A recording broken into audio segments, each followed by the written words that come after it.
واجعلنا للمتقين إماما. ربنا آتنا في الدنيا حسنة وفي الآخرة حسنة وقنا عذاب النار. سبحان ربك رب العزة عما يصفون وسلام على المرسلين والحمد لله رب العالمين. السلام عليكم ورحمة الله وبركاته.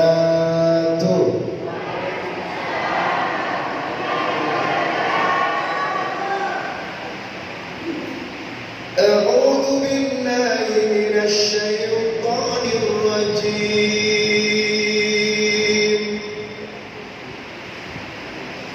بسم الله الرحمن الرحيم.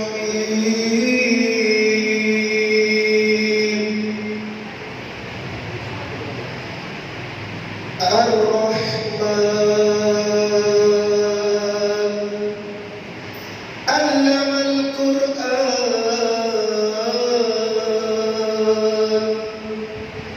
خلق الإنسان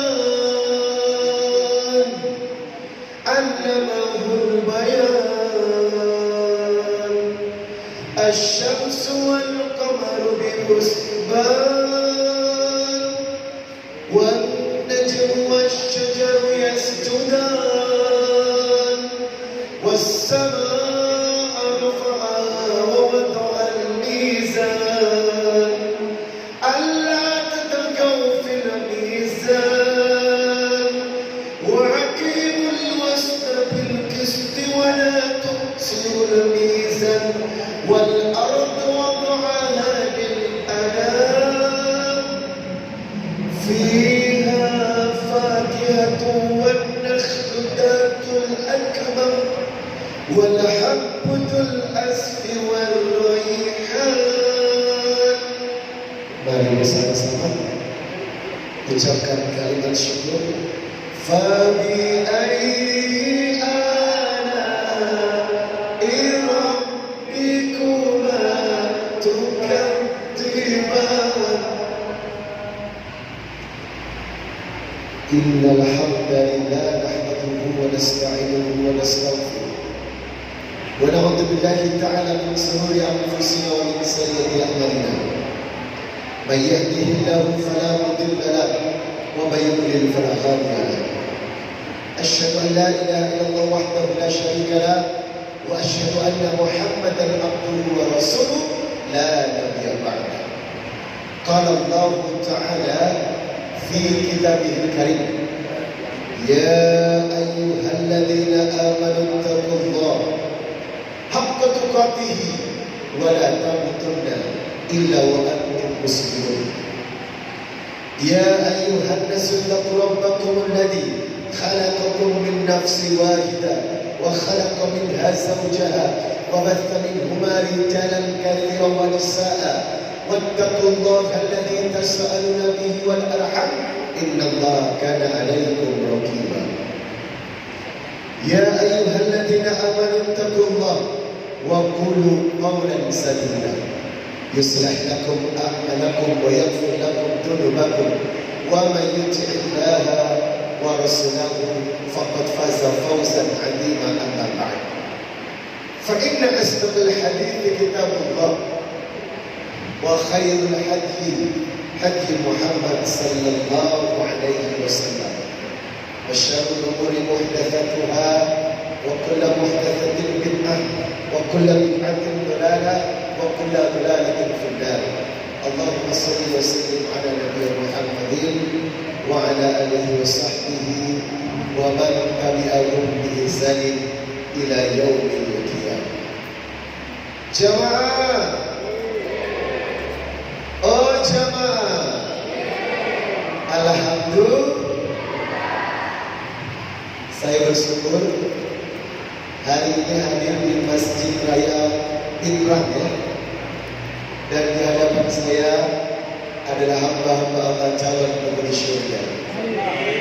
Semoga yang datang di majelis ini Allah murahkan rezekinya, Allah jadikan keluarganya sakinah mawaddah warahmah, Allah ciptakan anak-anaknya menjadi anak-anak penyanyi mengujuk jiwa.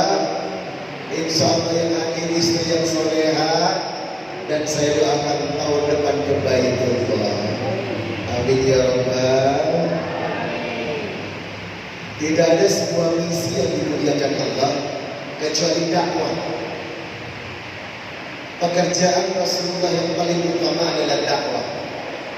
Oleh karena itu, Quran surah Fussilat ayat 33, wa man ahsanu qawlan mimman da'a ila Allah wa amila shalihan wa qala innani minal muslimin. Tidak ada perkara yang memuliakan Anda di hadapan Allah.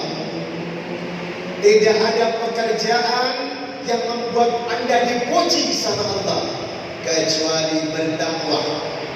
Karena inti dakwah adalah mengubah diri dan mengubah jamaah agar selalu mencari jalan mendekatkan diri kepada Allah Subhanahu wa taala. Maka mudah-mudahan waktu yang sempit ini kita manfaatkan untuk meningkatkan thaqafah dinul Islam, wawasan keislaman seseorang. Sebab ada dua sikap yang membuat derajat kita mulia di hadapan Allah. Quran surah Al-Mujadilah ayat 11. Yarfa'illahu alladhina amanu minkum walladhina utul ilma darajat. Siapa yang beriman dan mencari ilmu, maka Allah akan angkat derajatnya.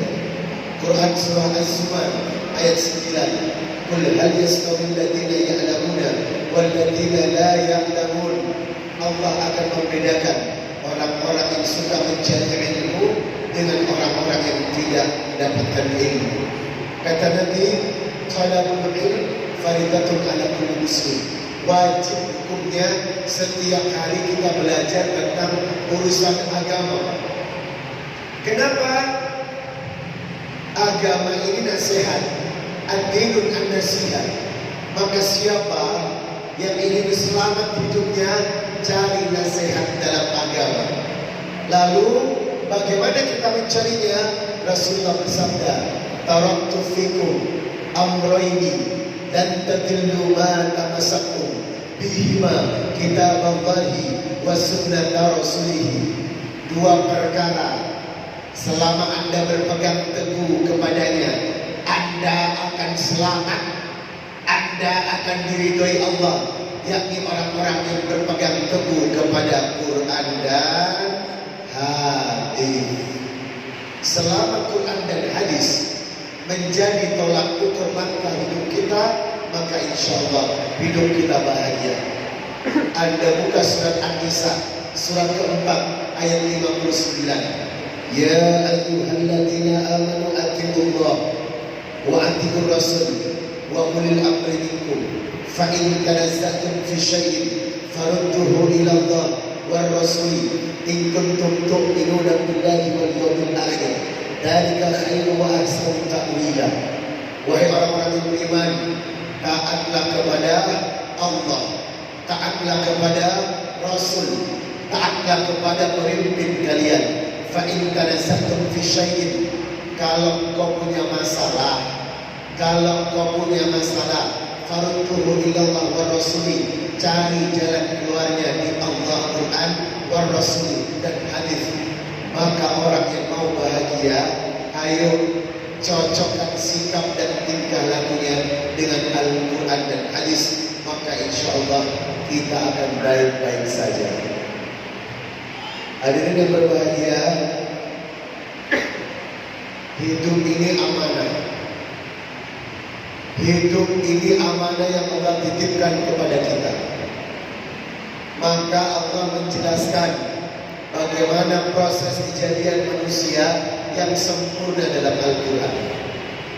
Quran surah Al-Mu'minun ayat ke-12.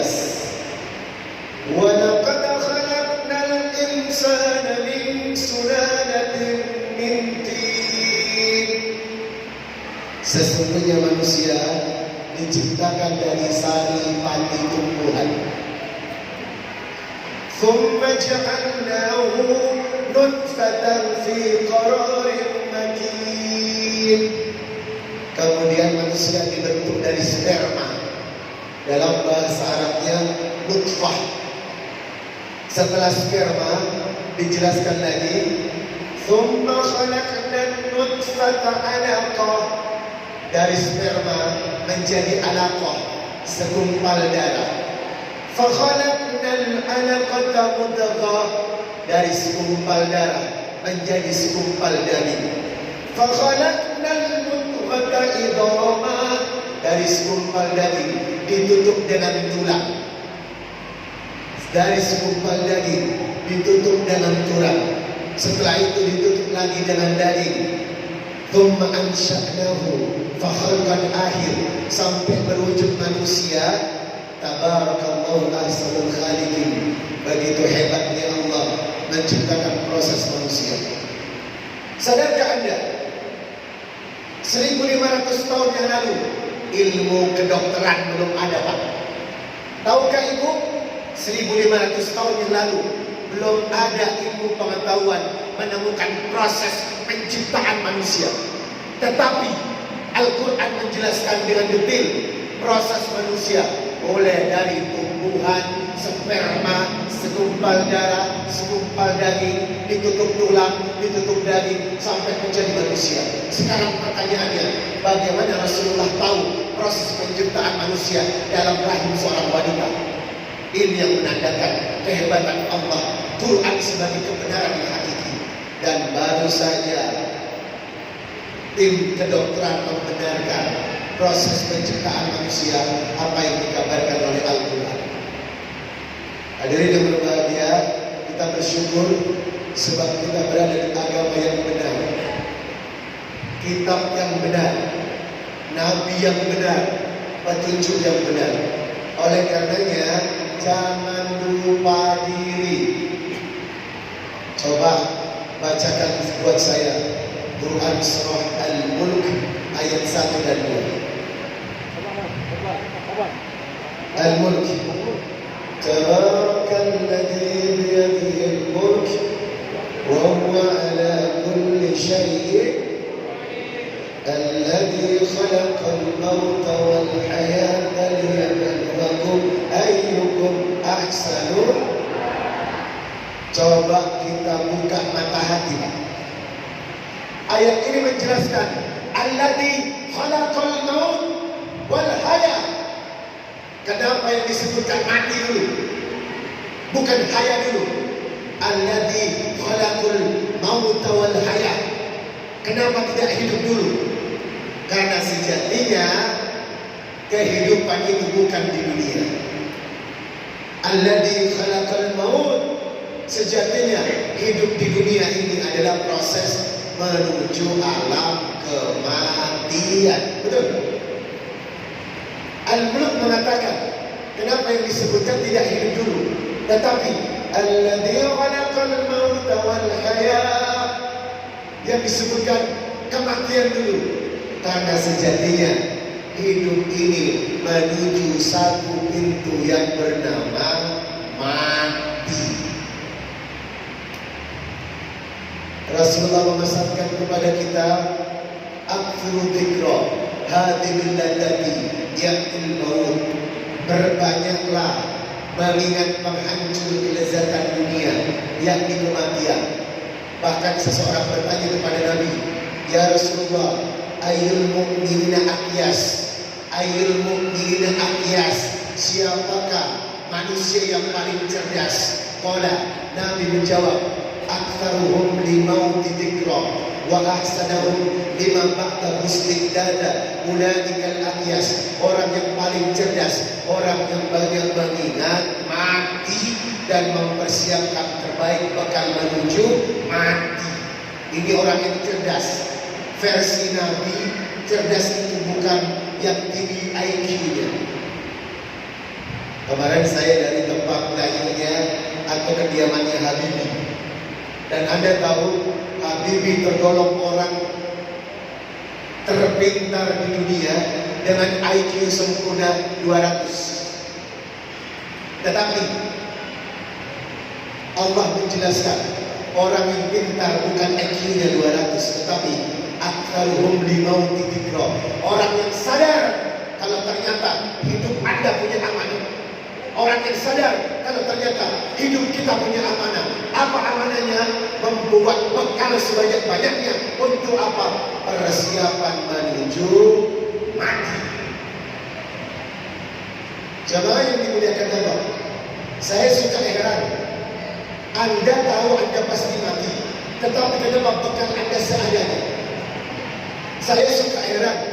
Ibu tahu ibu bakalan mati, tetapi bekal menuju mati kenapa seadanya? Tolong introspeksi diri. Kita yang duduk di sini semua bakalan mati, tetapi kenapa urusan dunia lebih memusingkan hati daripada urusan akhirat? Tetapi kenapa urusan perut lebih menyayat hati daripada urusan akhirat? Padahal kita tahu life is short, hidup itu pendek, semua akan berakhir dengan kematian. Tapi ujungnya lagi sudah tahu pasti mati, persiapannya seadanya. Jemaah yang dimuliakan Allah, Al-Mu'minun menutup proses penciptaan manusia dengan Thumma innakum ba'da dzalika lamayitun. Kalian akan berakhir menjadi sosok mayit. Jadi nanti setinggi apapun sekolah kalian, gelar tertinggi di atas doktor dan profesor adalah almarhum. Betul? Sehebat apapun sekolah tinggi kita, gelar tertinggi kita itu adalah almarhumah. Betul? Maka hari ini ayo kita introspeksi diri. 7 bekal menuju terangnya alam kubur. 7 bekal menuju terangnya alam kubur. Hadirin yang berbahagia, ketika seseorang ditarik nafasnya dalam proses sakaratul maut, maka akan dimulai dari kaki. Ketika nafas ditarik dari kaki, apa kata Nabi? Anda akan merasakan seperti kambing yang dikuliti hidup-hidup. Lebih naik ke atas perut, naik lagi ke dada. Puncak sakit sakaratul maut. Puncak sakit sakaratul maut di dada. Apa kata Nabi? Kalau orang sudah nafasnya sampai di dada, maka akan merasakan sakit yang luar biasa. Bagaimana sakitnya? Seperti 300 kali bacokan pedang ditancapkan ke dada. Sakaratul maut yang ada di sini seperti 300 kali bacokan pedang ditancapkan ke dada. Dan setiap orang akan menerimanya, akan tahu bagaimana sakitnya sakaratul maut. Ketika sampai tenggorokan, orang terkadang ngorok, ditarik. Di mana ruh seseorang yang baru meninggal ditarik ke langit dunia. Ruh orang yang mati itu berada di langit pertama, Pak. Jasadnya di rumah, ruhnya di langit pertama. Setelah 7 langkah keluarganya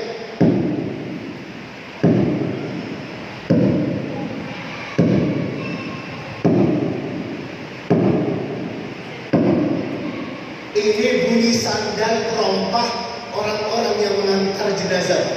7 langkah keluarganya meninggalkannya, ruh yang di langit ditarik kembali, dimasukkan ke kubur. Anda dikubur dalam keadaan sadar, gelap 2 kali 1 meter, hanya berteman tanah. Setelah ruh kembali, dalam sebuah hadis dijelaskan, wa ya'tihi malakani fayujlisanihi, datanglah 2 malaikat malakani fayujlisanihi, mendudukkan jenazah itu, fayaqulani lahu, dan bertanya beberapa pertanyaan. Pertanyaan pertama, man rabbuk? Siapa Tuhanmu? Maka ruh yang membaik, Rabbi Allah, bisa menjawab, Madinah, apa agamamu? Dinul Islam. Ma'ada rajulun ladzi bu'itsa fikum. Siapa laki-laki yang diutus? Huwa Rasulullah. Ma'yudrik, dari mana kami tahu? Qara'tu kitab Allah wa amantu bihi. Aku membaca Quran. Tapi ada ruh yang bermaksiat kepada Allah. Ketika ditanya, "Rabbuk?" La adri. Madinah? La adri. Maka ruh itu tidak bisa menjawab. Setelah itulah orang akan menerima azab kubur atau nikmat kubur. Maka Rasulullah mengajarkan 7 amalan yang akan melindungi jenazah Anda dari azab kubur. 7 amalan berdasarkan Quran dan hadis yang akan menyelamatkan Anda dari azab kubur. Yang pertama, ikhlas beribadah karena Allah. Anda buka Quran surah Al-Mu'minun ayat yang ke-14, maka Allah mengingatkan kepada kita, "Fattaqullaha mukhlishina lahu-d-din walau karihal kafirun." Beribadahlah ikhlas karena Allah walaupun orang kafir tidak menyukai Anda. Dalam Quran surah Al-Bayyinah, "Wa ma umiru illa liya'budullaha mukhlishina lahu-d-din." Maka beribadahlah kepada Allah dengan semata-mata memurnikan Allah. Maka kuburan kita akan diterangi cahaya selama hidup kita beribadah ikhlas karena Allah. Berarti seseorang harus belajar memperbaiki kalimat tauhidnya, salimul akidahnya, kontraknya dengan Allah, tingkatkan ketaatannya. Maka seseorang yang beribadah semata-mata mengharap ridho Allah, itulah amal pertama penerang cahaya kubur. Yang kedua, kuburan Anda akan bersinar. Yang kedua, azab tidak akan pernah tampil di kubur kita kalau kita melakukan amalan yang kedua, berbakti kepada kedua orang tua. Coba kalian buka, adik-adik buka surat An-Nisa 36. Wa'budullah wa la tusyriku bihi syai'an wa bil walidaini ihsana. Berapa kalimat setelah menyembah Allah kita dituntut memuliakan orang tua. Maka siapa yang hidupnya memuliakan orang tuanya, lebih-lebih ibunya, maka azab kubur tidak akan tampil di kuburan. Perhatikan surat Luqman ayat 14. "Wawassayna al-insana biwalidayhi hamalathu ummuhu wahdan ala wahnin wa fisaluhu fi 'amaini an ishkur li wa liwalidayka ilayal masir." Berbuat baiklah kepada kedua orang tua kalian, lebih-lebih ibu kalian, karena seorang wanita mengalami 3 kali kepayahan yang tidak dialami laki-laki saat mengandung, melahirkan, dan menyusui. Maka penerang cahaya kubur yang kedua adalah berbakti kepada kedua orang tua. Yang ketiga, tidak akan ada azab kubur bagi seseorang yang rajin bersilaturahim. Ingat, kalau Anda punya musuh, datangi musuh Anda. Kalau Anda pernah dizalimi orang, datangi orang yang menzalimi.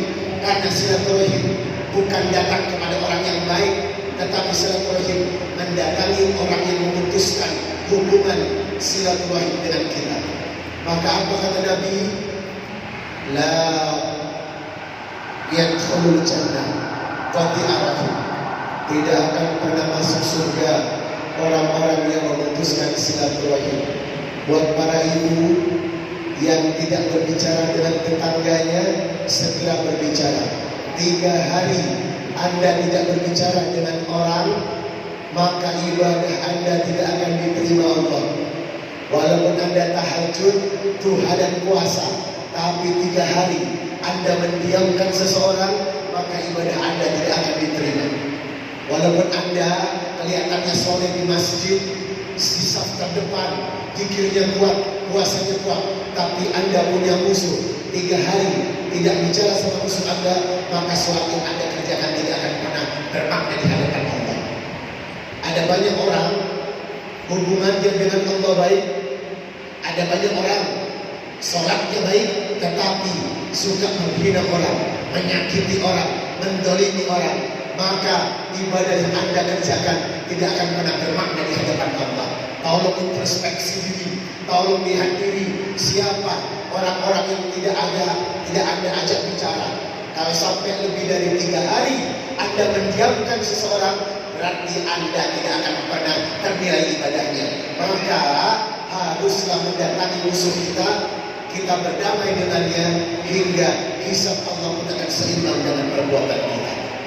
La yadkhulul jannah qati'ur rahim, tidak akan pernah masuk surga orang yang memutuskan silaturahim. Yang keempat,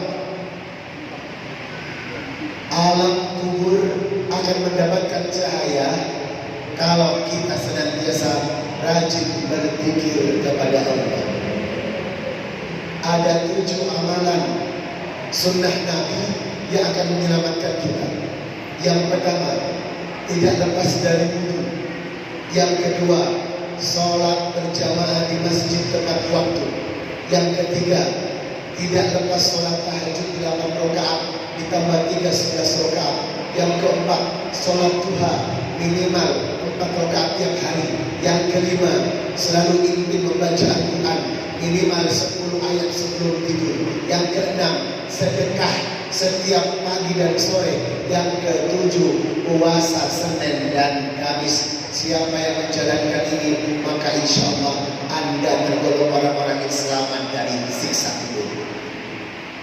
Yang kelima, yang akan senantiasa membuat lapang kubur kita, jauhi dosa dan maksiat. Wa man a'rada an dzikri fa inna lahu ma'isyatan dhanka wa nahsyuruhu yaumal qiyamati a'ma. Siapa yang menghindari dosa dan maksiat, maka hidupnya akan bahagia. Dan ternyata, kenapa bangsa ini sering dilanda musibah? Kenapa negeri ini sering dilanda musibah? Tahukah Anda, setiap hari malaikat yang menjaga laut izin kepada Allah untuk menumpahkan air lautnya.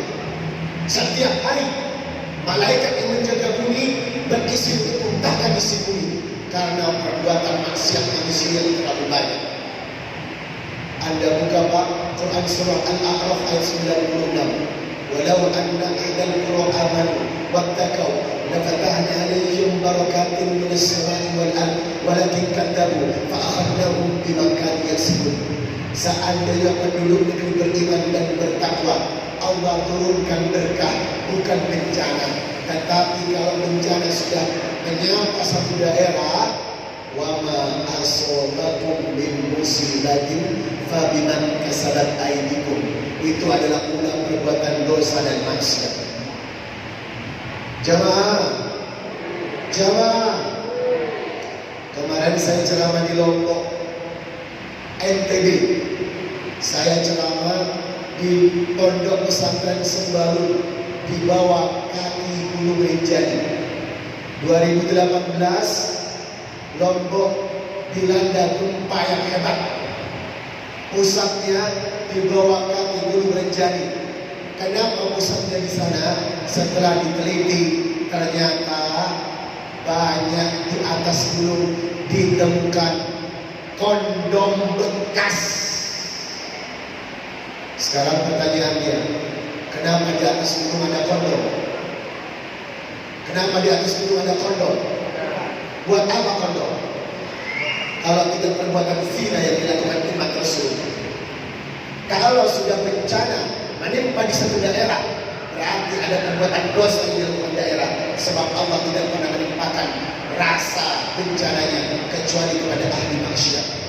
Yang kelima, hindari dosa dan maksiat akan menjadikan kita orang yang untung. Yang keenam, bersungguh-sungguh untuk meraih ridho Allah. Mujahadah, lakukan kesungguhan totalitas. Dan yang ketujuh, yang terakhir, istiqomah. Dalam satu hadis Rasulullah ditanya, ya Rasulullah, kulli fil islami qawlan la as'al anhu ahadan ghairaka. Kasih kami nasihat yang cukup bertanya kepadamu dan tak perlu bertanya kepada orang lain. Qala, Nabi berkata, kul amantu billah thumma istaqim. Berimanlah kepada Allah dan istiqomah. Maka siapa yang istiqomah? Innal ladina qalu rabbuna Allah thumma istaqamu tatanazzalu alaihimul malaikatu alla takhafu wa la tahzanu wa abshiru bil jannati allati kuntum tu'adun. Quran surah Fussilat. Surat Fussilat surat berapa? Surat Fussilat surat berapa? Ada yang tahu? Kalian harus bisa menghafal surat plus nomor ayatnya. Walaupun menjadi penghafal Quran, bukan cuma Qurannya yang dihafalkan, tapi nomor dan ayatnya, agar kita cerdas dalam menyampaikan dakwah. Ayat berapa, nomor berapa, hadis berapa, nomor berapa, agar sama-sama belajar. Betul? Penghafal Quran itu to be smart people, harus pintar. Surat Fussilat surat ke berapa? Surat berapa? Baru nonton di handphone. Surat Fussilat surat 41. Surat Luqman surat ke berapa? Halo? Surat Luqman surat ke berapa? Surat 31. Quran surah Ar-Rum surat ke berapa? Ar-Rum surat ke-30. Surat Al-Hujurat surat ke berapa? Al-Hujurat surat ke-49. Surat Qaf surat ke berapa? Surat ke-50. Surat Al-Mulk surat ke berapa? 60. Hah? 69 lah. Surat Al-Mulk surat ke berapa? 60 berapa? 60. Harus pintar. Kita ini generasi penerus. Kalau nggak hafal surat dengan ayat, bagaimana mau berdakwah terhadap orang? Makanya jadilah penghafal Quran yang pintar. Berdakwah ada dalil yang bisa diucapkan. Surat sekian ayat sekian, surat sekian ayat sekian, surat sekian ayat sekian. Surat An-Nahl surat ke berapa? An-Nahl. Surat An-Nahl surat ke berapa? Surat ke-16. Surat Al-Isra surat ke berapa? Al-Isra surat ke-17. Surat Al-Kahfi surat ke berapa? Surat ke-18. Nah gitu. Ini namanya to be smart people. Jadi orang kalau berbicara harus pakai dalil yang kuat. Ayat berapa, surat apa, hadis berapa, riwayat siapa, agar apa? Semua belajar menjadi orang pintar dalam mengkaji Quran dan hadis. Jemaah. Oh jemaah. Alhamdulillah. Hari ini saya nggak sendiri karena saya bekerja sama dengan Yayasan Yatim Mandiri Sulawesi Selatan dan Yayasan Jalan Bersama untuk mendirikan pondok pesantren penghafal Quran se-Sulawesi Selatan. Karena kita butuh orang-orang penghafal Quran, ahlul Quran, wal khasah. Keluarganya Allah ini adalah penghafal Quran. Makanya ibu-ibu, kalau ibu punya anak penghafal Quran, satu orang aja. Ibu punya anak penghafal Quran, satu orang aja, 30 juz selesai, maka janji Allah, anak itu akan diberikan 10 tiket surga untuk 10 keluarganya. Subhanallah. Sudah hafal berapa juz? Kamu berapa juz? Sudah hafal 18 juz. Coba maju. Sini. Apa? Kita merajak. Ayo, tangan. Ini anak muda hebat bu, 18 juz. Ibu berapa juz ibu? Halo? Ibu berapa juz? Ngejus setiap hari. Rasa apa? Gak apa-apa. Kita boleh jalan. Ya. Ini luar biasa anak. Namanya siapa? Fatahila. Usia berapa? 17 tahun. Hafalan yang melebihi dari usianya. 18 tahun. 18 juz. Kamu hafalannya sistemnya ambil dari Al-Baqarah atau An-Nas? 5 juz dari belakang, 5 juz dari depan. Ya, oke. Murajaah. Wal mursalati urfa, fal asifati asfa, wan nashirati nashra, fal fariqati farqa, fal mulkiyati dhikra, udran aw nadra.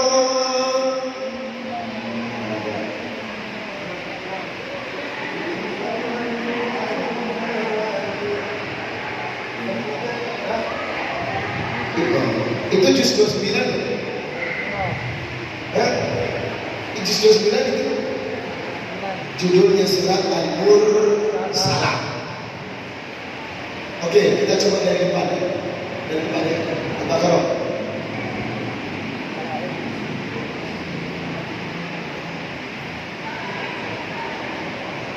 Juz pertama Al-Baqarah ya.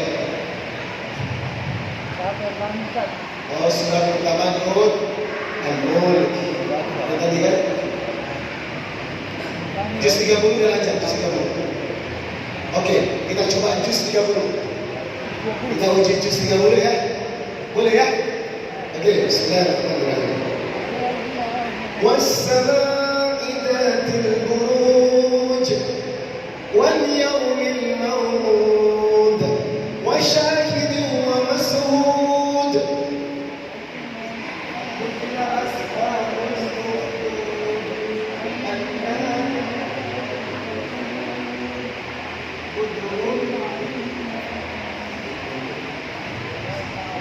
Astagfirullah, ini banyak nonton handphone kayaknya. Ya, harus diulang. Hafalan harus diulang, betul? Ya udah, nggak apa-apa. Lanjutkan. Mata'an lakum wa li'an'amikum fa idza ja'atis sakha yawma yafirru al-mar'u min akhihi wa ummihi wa abihi wa sahibatihi wa banihi. Alhamdulillah. Ya, silakan kembali. Ada lagi? Murajaah. Ada lagi?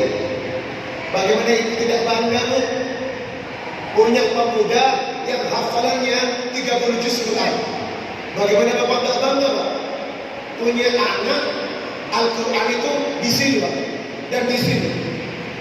Makanya saya mendidik generasi muda untuk menjadi generasi muda yang oke, tampil berani, percaya diri, hafal Quran, dan insya Allah sukses dunia akhirat.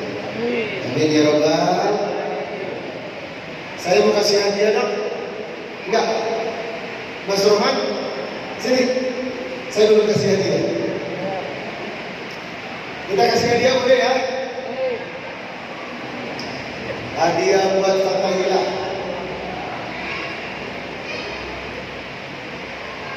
Alhamdulillah.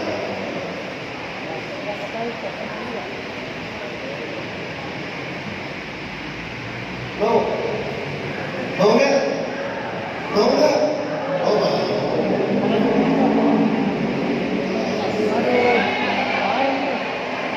Ini sebagai semangat aja ya, biar berkah ya. Dan insya Allah jangan lihat nilainya, tapi lihat uangnya. Betul? Dan yang penting adalah, yang penting bukan duitnya, betul? Yang penting bukan duitnya, tetapi semangat untuk mengkaji Al-Qur'annya. Ya kan? Dan satu lagi,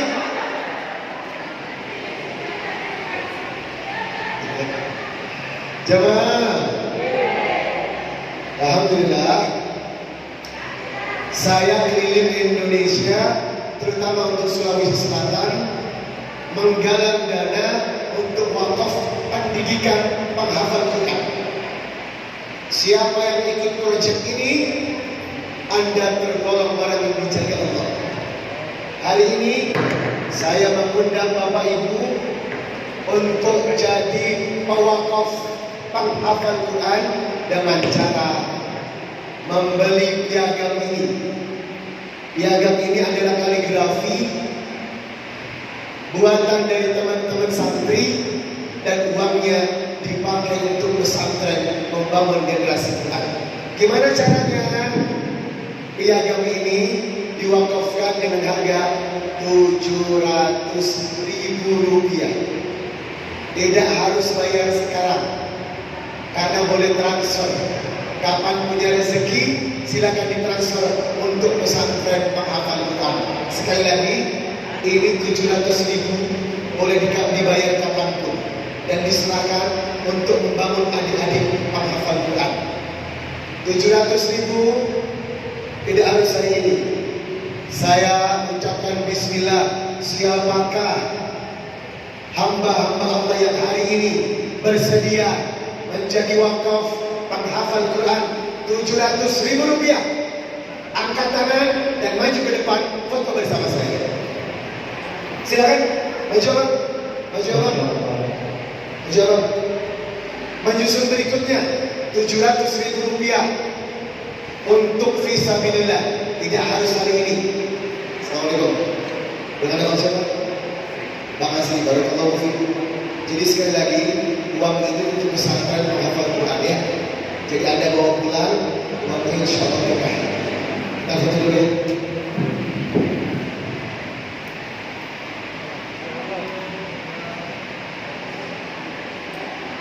Iya, alhamdulillah kita sudah mendengarkan ceramah dengan Ustaz Nizam.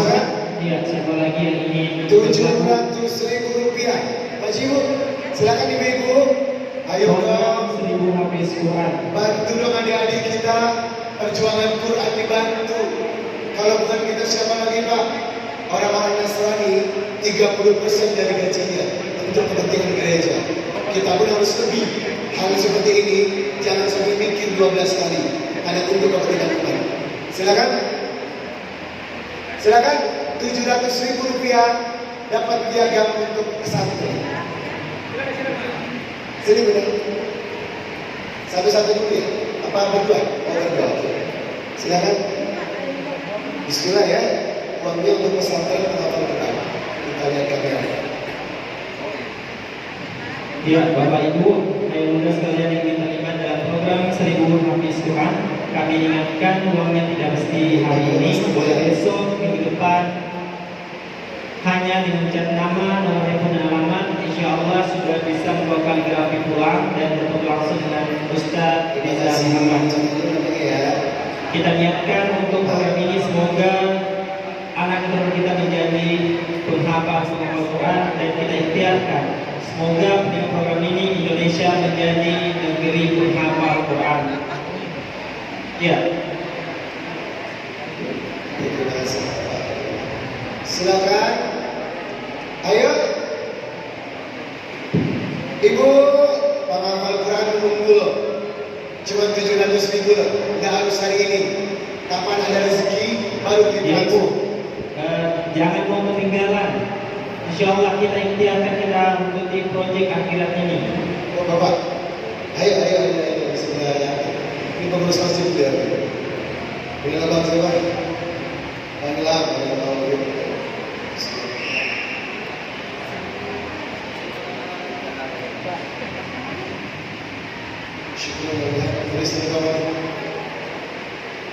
Ayo, sekarang. Maju. Bapak, ayo masuk. Ya, insya Allah Bapak dan Ibu yang terlibat dalam program kami, teman-teman kami ada menjalankan sumpah untuk program operasional program 1000 Hafiz Quran. Silakan diisi kontaknya. Kita niatkan kita bertawasul dengan apa yang kita masuk dalam kantong. Insya Allah dengan masukan kita ikhtiarkan, kita berdoa semoga anak-anak kita menjadi penghafal Quran. Kami tahu orang-orang yang dalam masjid ini adalah orang-orang yang Allah gerakkan hatinya untuk berinfak, untuk mendengarkan ceramah dan untuk hadir di majelis ilmunya Allah. Ya, kami ingatkan sekali lagi uangnya saya mesti hari ini Bapak dan Ibu, boleh besok, lusa, minggu depan dengan syaratnya yang mencatat nomor HP, nama dan alamat dan akan divalidasi oleh teman-teman